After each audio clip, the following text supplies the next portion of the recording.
इस video lecture में हम लोग बात ये करने वाले हैं कि एक मैनेजमेंट का स्ट्रक्चर कैसा होता है। एक्चुअल में मैनेजमेंट होता क्या है, मैनेजमेंट के कैरेक्टरिस्टिक्स क्या होते हैं, उसकी विशेषता क्या होती है, उसका फंक्शन क्या होता है, कैसे वर्क करता है, कितने लेवल्स होते हैं मैनेजमेंट के। और मैनेजमेंट के बारे में जानना आपको कंपलसरी, नेसेसरी और मैंडेटरी क्यों है, चलिए देखते हैं। तो अब आप अपने स्क्रीन पर देख पा रहे होंगे कि मैंने 3 डिफिनेशन लिखी है आपके समझने के लिए। आप किसी भी डिफिनेशन को देख सकते हो समझने के लिए, लेकिन याद करने के लिए लॉरेंस ए अप्लाई की डिफिनेशन सबसे आसान है। वो कहते हैं कि management is an art of getting things done with and through the efforts of others. Lawrence ये कहना चाह रहे हैं कि मैनेजमेंट जो है वो मैनेजमेंट एक कला है लोगों को मैनेज करने की। अगर मैनेजमेंट को आप अलग अलग करते हो तो आप देखते हो मैनेज और मैन से मिलकर बना है मैनेजमेंट। तो मैन को मैनेज करने की जो कला होती है उसी को मैनेजमेंट कहते हैं। एक बात आज मैं फिर बता रहा हूं कि एग्जाम में अगर आप ये लिखने जा रहे हो कि डिफिनेशन, तो आपको एग्जैक्ट ऐसे ही लिखनी है। लेकिन एग्जाम में अगर आपसे ये पूछा जाता है कि व्हाट इज मैनेजमेंट, तो आप अपने वर्ड्स में कुछ भी लिख सकते हो, लेकिन डिफिनेशन इन्हीं तीनों में से कोई एक या किसी और इकोनॉमिस्ट की कोई डिफिनेशन आप लिख सकते हो। अब देखते हैं कि मैनेजमेंट की क्या कैरेक्टरिस्टिक्स होती है, मीन्स उसकी विशेषता क्या होती हैं या होनी चाहिए। अगर ये सारी क्वालिटीज, ये सारी कैरेक्टरिस्टिक्स एक मैनेजमेंट के अंदर है तो वो सबसे इफिशियंट मैनेजमेंट कहलाएगा। तो सबसे पहले क्या कैरेक्टरिस्टिक होनी चाहिए एक मैनेजमेंट की कि वो गोल ओरिएंटेड होना चाहिए। गोल ओरिएंटेड मीन्स कि गोल, एक कंपनी का एक गोल होता है जैसे कि प्रॉफिट मैक्सिमाइजेशन, तो उस गोल के लिए सभी एम्प्लॉयज उसी डायरेक्शन में वर्क कर रहे हैं, इसी को कहते हैं गोल ओरिएंटेशन। तो अगर मैनेजमेंट गोल ओरिएंटेड है तब वो एक अच्छा मैनेजमेंट है। तीसरी क्या खास बात होती है या होनी चाहिए मैनेजमेंट की, वो है मल्टी डायमेंशनल। कोई जरूरी नहीं है कि एक ही तरफ आपको काम करना है या एक ही काम करना है या एक ही चीज प्रोड्यूस करनी है। आप कई सारे काम कर सकते हो, सेलिंग, एडवर्टीजमेंट, आप उसके बाद सर्विस भी प्रोवाइड कर रहे हो। तो इस तरीके से बहुत सारे काम होते हैं मैनेजमेंट के, कोई एक काम नहीं होता। इसलिए मैनेजमेंट का मल्टी डायमेंशनल होना बहुत जरूरी है। मल्टी डायमेंशनल है तो अच्छा मैनेजमेंट है, नहीं है मल्टी डायमेंशनल। एक खास बात और होनी चाहिए कि ये हमेशा कंटिन्यूअस चलते रहना चाहिए। किसी मैनेजर या किसी ओनर की डेथ की वजह से या रिटायरमेंट की वजह से मैनेजमेंट रुकना नहीं चाहिए, क्योंकि कोई भी कंपनी जो होती है वो गोइंग कंसर्न के कंसेप्ट पे काम करती है। मीन्स वो हमेशा चलती रहेगी। आज कोई है, कल कोई और मैनेजर रहेगा या ओनर कोई और रहेगा। तो इसलिए मैनेजमेंट जो है वो एक कंटिन्यूअस प्रोसेस है, ना कि एक आदमी के लाइफ स्पैन से जुड़ा हुआ होता है। ये हमेशा चलता ही जाएगा जब तक कंपनी चलती जाएगी। और एक जरूरी बात ये कि मैनेजमेंट किसी एक आदमी का काम थोड़ी ना होता है।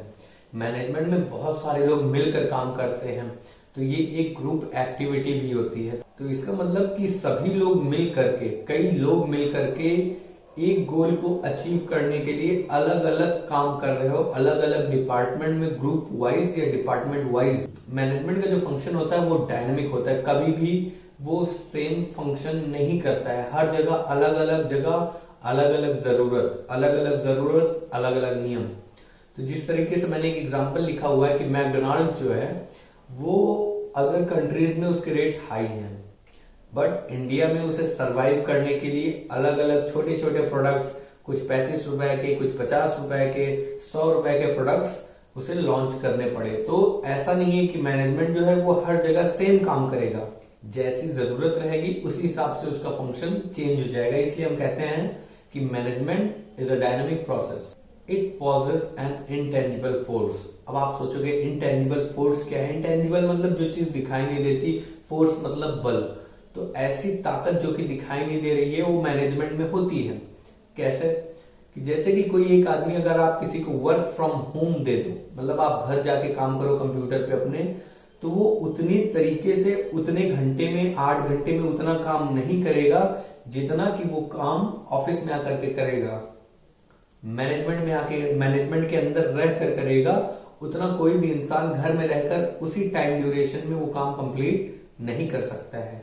क्यों? क्योंकि मैनेजमेंट में जब आप रहते हो, मैनेजमेंट के अंडर रहते हो, तब आपके ऊपर एक इंटेंजिबल फोर्स रहता है, एक प्रेशर रहता है, एक दबाव रहता है कि आपको ये करना है। सभी लोग कर रहे हैं, माहौल बना है, जिसे कहते हैं कि माहौल है यहाँ पर पढ़ने का, हम यहाँ काफी पढ़ाई करेंगे। उसी तरीके से मैनेजमेंट के अंदर माहौल होता है काम करने का, तो वहां पे इफिशियंसी आपकी ज्यादा हो जाती है। तो ये सारे कैरेक्टरिस्टिक्स मैनेजमेंट के, ये विशेषता मैनेजमेंट की होती हैं या होनी चाहिए। अब बात करते हैं मैनेजमेंट के ऑब्जेक्टिव्स के। तो मैनेजमेंट के 3 ऑब्जेक्टिव होते हैं। सबसे पहला ऑब्जेक्टिव होता है ऑर्गेनाइजेशनल, मीन्स कोई भी कंपनी, कोई भी मैनेजमेंट सबसे पहले किसी ऑर्गेनाइजेशन के लिए काम करता है। तो ऑर्गेनाइजेशन के अपने कुछ फायदे होते हैं, कुछ उसका मोटिव होता है कि वो इसलिए काम कर रहा है, जैसे कि प्रॉफिट मैक्सिमाइजेशन या मैक्सिमाइजेशन ऑफ वेल्थ। मैनेजमेंट का दूसरा ऑब्जेक्टिव होता है सोशल, मीन्स अगर आप किसी कंपनी के लिए काम कर रहे हो तो कंपनी के हित के बारे में तो सोचोगे, साथ ही साथ आप समाज के लिए भी कुछ सोचोगे, इसे कहते हैं सोशल ऑब्जेक्टिव। इसके बाद आता है पर्सनल ऑब्जेक्टिव, जैसे कि कोई भी मैनेजमेंट का इंसान है तो पहले कंपनी के लिए काम करता है, फिर उसके बाद अगर उससे ज्यादा प्रॉफिट हो जाता है तो वो सोसाइटी के लिए भी कुछ ना कुछ करता है। लेकिन जो पर्सनल ऑब्जेक्टिव होता है ये छिपा होता है, मतलब कोई इंसान ये नहीं बताता कि उसका पर्सनल ऑब्जेक्टिव क्या है। लेकिन कोई भी आदमी कंपनी में काम कर रहा है तो वो अपना स्टैंडर्ड ऑफ लिविंग बढ़ाने के लिए और टू स्टैंड इन सोसाइटी में स्टैंड करने के लिए ही वो वहां पे काम कर रहा है। तो मैनेजमेंट के मेनली 3 ही ऑब्जेक्टिव्स होते हैं, ऑर्गेनाइजेशनल, सोशल और पर्सनल। अब एक एक करके देखते हैं कि मैनेजमेंट के ऑर्गेनाइजेशनल ऑब्जेक्टिव क्या है, मैनेजमेंट के सोशल ऑब्जेक्टिव क्या है, मैनेजमेंट के पर्सनल ऑब्जेक्टिव्स क्या क्या है। तो सबसे पहला ऑर्गेनाइजेशनल जो ऑब्जेक्टिव होता है वो है ऑप्टिमम यूटिलाइजेशन ऑफ रिसोर्सेस। ये तो आपको पता ही है कि resources are really very scarce, means बहुत कम है। प्राकृतिक तत्व जो है हमारे देश में या फिर हमारी दुनिया में वो बहुत कम है, वो एक लिमिटेड अमाउंट में है, वो आज नहीं कल खत्म हो जाएंगे। तो हमें इसलिए सबसे पहला ऑब्जेक्टिव ये ध्यान में रख के ऑर्गेनाइजेशन या कंपनी स्टार्ट करनी चाहिए कि हम लोग किसी भी प्रोडक्ट का यूज मैक्सिमम करेंगे, मैक्सिमम यूटिलाइजेशन ऑफ रिसोर्सेस।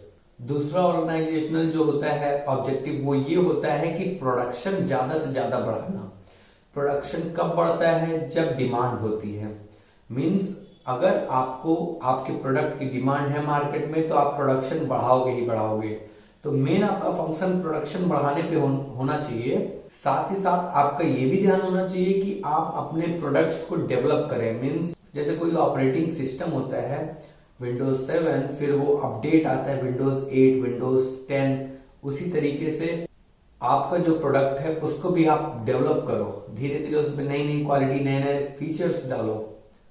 ये होता है ऑर्गेनाइजेशनल ऑब्जेक्टिव। अगला पॉइंट है to find new ways of production, means नए नए तरीके प्रोडक्शन की खोजो कि कभी इन केस आपकी प्रोडक्शन यूनिट काम में नहीं है तब आपके पास अल्टरनेट वे क्या है। तो इसलिए नए नए तरीके जिससे कि आपकी कॉस्ट कम हो जाए, आपका प्रॉफिट मैक्सिमम हो जाए। अगला ऑर्गेनाइजेशनल ऑब्जेक्टिव ये होता है कि टू इनोवेट प्रोडक्ट। अगर आप सेम ही प्रोडक्ट देते रहोगे हमेशा तो एक समय ऐसा आएगा कि लोग, कस्टमर्स आपके प्रोडक्ट से बोर हो चुके रहेंगे या फिर इतना ज्यादा कॉमन हो गया रहेगा कि लोग उसे यूज करना पसंद नहीं करेंगे। इसलिए आपको क्या करना होगा कि समय समय पर नए नए प्रोडक्ट्स लॉन्च करने होंगे। साथ ही साथ एक ऐसा भी रास्ता हमें अपनाना होगा कि जिससे कि हम लोग की मेहनत कम से कम लगे और आउटपुट ज्यादा से ज्यादा आए। इसके अलावा बिजनेस को ग्रो करना, मीन्स बिजनेस को एक्सपैंड करना, बड़ा करना, उसे डेवलप करना, उसमें जो कमियां हैं उसको दूर करना। तो ये सारे ऑब्जेक्टिव्स ऑर्गेनाइजेशनल ऑब्जेक्टिव के लिस्ट में आते हैं। इसके अलावा कंपनी की गुडविल बढ़ाना, प्रॉफिट को मैक्सिमाइज करना और मार्केट में टिके रहना, ये ऑर्गेनाइजेशन के ये सारे के सारे ऑब्जेक्टिव होते हैं। इसके बाद देखते हैं कि सोशल ऑब्जेक्टिव्स क्या होते हैं किसी भी मैनेजमेंट के। तो सबसे पहला जो पॉइंट आता है वो है कि to provide quality products to the consumers. तो जो आपके कस्टमर हैं आप उनको A1 क्लास के प्रोडक्ट्स प्रोवाइड कर रहे हो, ये आपका सोशल ऑब्जेक्टिव होना चाहिए या फिर होता है मैनेजमेंट का। अगर होता है तो बहुत अच्छी बात है और अगर नहीं होता है तो ये होना चाहिए। इसके अलावा इसके अलावा अगर आप कंपनी खोल रहे हो, मैनेजमेंट क्रिएट कर रहे हो, तो ये बात एकदम तय है कि आप मैनेजमेंट के जरिए एम्प्लॉयमेंट अपॉर्चुनिटी मार्केट में क्रिएट कर रहे हो। मतलब मार्केट में आप एम्प्लॉयमेंट जनरेट कर रहे हो, नौकरियां नई नई जनरेट कर रहे हो, लोग आके आपके पास नौकरी करेंगे और बेरोजगारी से नहीं मरेंगे।